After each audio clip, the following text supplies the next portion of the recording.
ସେ ମାଉସୀ ହେବେ ସେ ଯାଇଥାନ୍ତେ କଟକ ଆଉ ମୁଁ ଆସିଥାନ୍ତି ମୋ ପୁଅ ଔଷଧ କିଣି ସେ କଟକ ବସରେ ଯିବା କଥା ଆଉ ମୁଁ ଔଷଧ କିଣିଲି ଆସିଲି ସେ ଫେରି କେତେବେଳେ ଆସିକି ଆଉ କହିଲା ଝିଅ ଦେ ମୋ ପୁଅକୁ ତା ମୁଁ କହିଲି ମାଉସୀ କଟକ ଯିବା କଥା ଆଉ ଏଠି କ'ଣ କରୁଛୁ ତୁ କହିଲା ଆଉ ଦେ ମନେ ମୁଁ ଧରିବି ନହେଲେ ମୁଁ କହିଲି ନାଇଁ ମୁଁ ସେ ଶୋଇପଡ଼ିଛି ମୁଁ କିଣୁଛି ନହେଲେ ଥଣ୍ଡା ହେଇଥିଲା ଆଉ ମନେ ପଡୁଛି ଯୋଉ ଦିହ ମୁଣ୍ଡ ତାତି ତପ ଦେଲେ ବାନ୍ତି ହଉଥିଲା ଖାଉନଥିଲା କିଛି ଏଇଠି ଦେଖାଲେ ଖୁଣ୍ଟୁଣିଆ ଦେଖାଲେ କହିଲି ହଁ କହିଲି ମାଉସୀ ଖୁଣ୍ଟୁଣି ଯାଉଥିଲୁ କଟକ କହୁଥିଲୁ ଆଉ ମାନେ ସେଠି କେମିତି ହେଲା ସେ କହିଲା ଆଉ ମନେ ପଡୁଛି ମୁଁ ବର୍ଷ ଇଏ ହେଇଯାଇଛି ତ ସେଇଠି ନାଗି ଆଉ ମୁଁ କହିଲି ଏମିତି କଲି ତ କହିଲି ହଉ ତ ଅଧିକା ସେ 5-6 ଥର ମାଗିଲେ କି ଆମେ କିଛି ନାଇଁ ସେ ତାକୁ ଦେଲି ଦେଇକି ତା ମେଡିସିନ ଏଇଠୁ ଦେଇକି ସେଠି ମେଡିସିନ ଆଣିଲି ମୁଁ ଆଣିକି 5-6 ଥର ମୁଁ ପଛକୁ ବି ଅନେଇଛି ପଛକୁ ଅନେଇକି ମୁଁ ଆଉ ଥରକୁ ଅନେଇକି କହିଲି ମୁଁ କହିଲି ଆଉ ମେଡିସିନ ମୁଁ କହିଲି ଭାଇ ଆଉ ମେଡିସିନଟା ଅଛି ମୁଁ ଟିକେ ଆସେ ଟିକେ ଏମିତି କହିଲି ଆସିଲା ବସିଲା ମୁଁ କନେଇଲି ଭାଇ ସେ ଭାଇ କେତେ ଲୋକ ପଚାରି ମୁଁ ଭାଇ ଆମ ପୁଅଟାକୁ ଦେଖିଲା ବେଳକୁ ଆଉ ନାଲି ଗଞ୍ଜି ପିନ୍ଧିଥିଲା ଗୋଟେ କଳା ପ୍ୟାଣ୍ଟ ପିନ୍ଧିଥିଲା ଆଉ ଧଳା ଟାଉଲଟେ ଧରିଥିଲା ଆଉ ଗୋଟେ ଶାଢ଼ୀ ପିନ୍ଧିଲା ଭାନେଟି ଲୋକ ଧରିଥିଲେ ଗୋଟେ ମାଇକିନା ସ୍ତ୍ରୀ ଲୋକ ଧରିଥିଲା ଆଉ ଦେଖିଛ ନାଇଁ ଭଉଣୀ ଆଉ ଦେଖିନି କେତେ ଲୋକ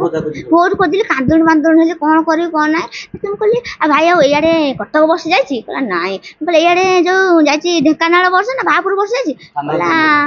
ନାଇଁ ଆଉ ଯାଇନି ତ ଆଉ ଗୋଟେ ଭଉଣୀ ଆଉ ଯାଇଛି ଢେଙ୍କାନାଳ ମୁଁ କହିଲି ଆଉ ମୋତେ ପାପ ଛୁଇଁଲା ମୋ ଛୁଆ ନା ନାଇଁ ଚାଲିଲେ ପାପ ଛୁଇଁଲା ମୁଁ କହିଲି ଆଉ ମାନେ ହେଇଛି କ'ଣ କରିବା ଖୋଜିଲି ଦୋକାନ ଗୋଟେ ସବୁ ଖୋଜିଲି ଜାଣିନି ତାର ସେ ଗଲେ ଆଉ ଫାର ଦେବିନି ଆଉ ସେ ଗଲି ଢେଙ୍କାନାଳ ଖୋଜିଲି ଖୋଜାଖୋଜି କଲି ସବୁ କଲି ସେ ପାଇଲିନି ଆଉ ସେ ଏଇ ଯୋଉ ମାନେ ସେ ଭାଇ ମାନେ ପଚାରିଲେ ଭାଇନା କହିଲେ ହଁ ଆଉ ଜଣେ ଭାନେଇଥିବେ କି ଇଆଡ଼େ ବସଷ୍ଟାଣ୍ଡ ଭିତରକୁ ଗଲେ ବସଷ୍ଟାଣ୍ଡ ଭାଇ କହିଲେ ଆଉ ଭାଇ ଦେଖିଥିଲ ଭାଇ କହିଲେ ଆଉ ନାଇଁ ଦେଖିନି ସୁକୁଟି ପଚାର ସୁକୁଟି କହିବେ ନାଇଁ ତ ସୁକୁଟି କହିଲି ଆଉ ଭାଇ କ'ଣ ଶୁଣ କ୍ୟାମେରା ଇଏ କରିଛ ଆଉ ଟିକେ ଦେଖନ୍ତନି ମତେ ଟିକେ କେତେ ଖୁସି ନା ସାଇ ପଇସାରେ ନାଇଁ ପୋଲିସ ନେଇକି ଯାଇଥିଲେ ସାର୍ ପାଇଲେ ସେ ଇଆଡ଼େ ଯାଇଥିଲେ କ'ଣ କପିଳାସ ଆଣେ ହଁ ଚୋରେଇକି ନେଇଗଲେ ସେ ତ ଯାହା ନେଇଥାନ୍ତେ କହିକି ନା ନେଇଥାନ୍ତେ ଝିଅ ମୁଁ ଆଉ ଏଇଠୁ ଆସିଛି ନା ସେଇଠୁ ଆସିଛି କହିକି ତ ନେଇଥାନ୍ତେ ନା ଯାଲେ